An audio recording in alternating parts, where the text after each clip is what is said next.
welcome back. So I'm going to take you through the procedure for a meditation practice, sitting meditation.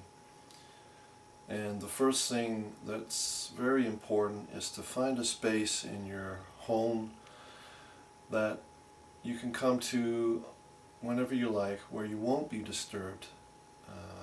Turn off the telephone, make sure the TV's off, the radio, and tell your family that you wish not to be disturbed. It's very important to have a space of your own which you can come to whenever you like. And it's best to, use that space on a consistent basis. So with sitting meditation, you can sit on a cushion, you can sit on a hard back chair, whatever's most convenient for you, what you have with you. Personally, I like to use a cushion which is filled with buckwheat hulls because it helps me get into the position where my spine is straight, which is very important in meditation, to have a straight spine while you're sitting. And something else that you could use is called a seiza bench. And a seiza bench is nice because it has a bit of a tilt in it, which actually helps keep your spine straight. So that's very helpful too if you're just beginning meditation. The next thing is to, once you're sitting, once you're comfortable, and with your legs, if you can get into the lotus position, the full lotus, then that's great. If you're not that flexible, then just as stable as a position as you can get into. And you can fold your hands in front of you. And the next thing is to just tilt your head down a bit and close your eyes and then just open them a little bit. Just like a soft gaze, so the soft gaze about 5 or 6 feet ahead of you. And the reason it's important not to close your eyes initially when you're first starting meditation is that you probably have a tendency to drift off into a sleep state, which is not great when you're trying to do a meditation practice. So once you're settled and you've got the soft gaze down, just slowly bring your concentration to your breath and breathe in and out through your nostrils. And what you want to do is you want to breathe in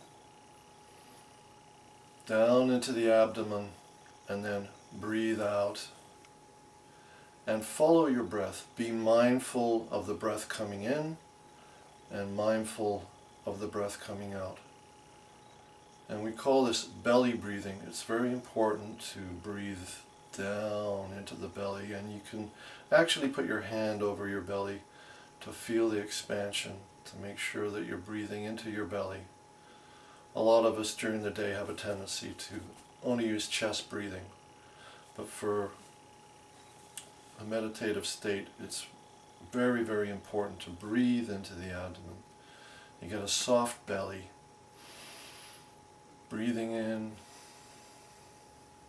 breathing out, breathing in,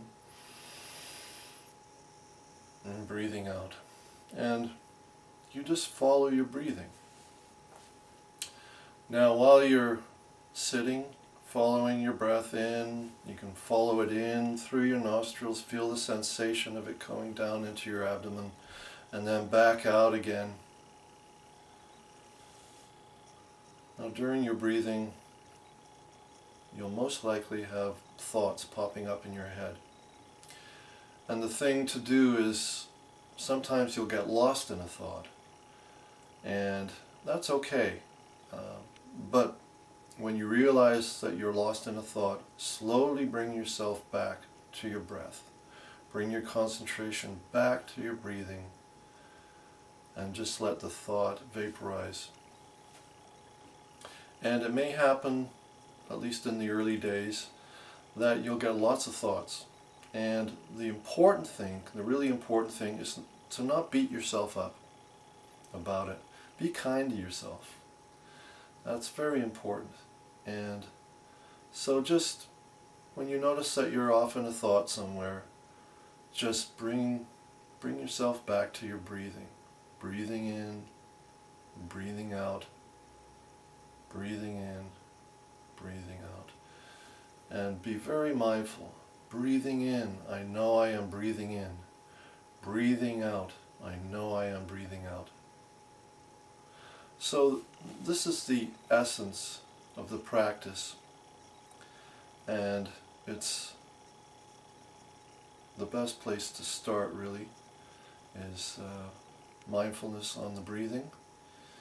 And I would recommend that you spend as much time as you can, 1 or 2 times a day, from 10 to 20 minutes a session.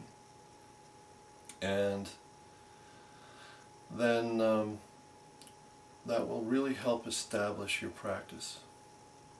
The other thing that's important is that once you get fairly established in your practice, that I would suggest that you get together with some friends and practice with them, because it's important, especially in the early days of meditation, to have a support structure. Otherwise we tend to get pulled away by all the things that are going on in our life, and it pulls us away and we think, well, I don't really have time for meditation today, I'll do it tomorrow, and then we'll miss it the next day. And so it's important to be fairly serious about it, to put time aside, and as I say, if you can, get together with some friends, and or if there's an established group in your town, it's good to get together with people who can support you in your practice. So that's about it for now. Please be kind to yourself, and we'll talk to you next time.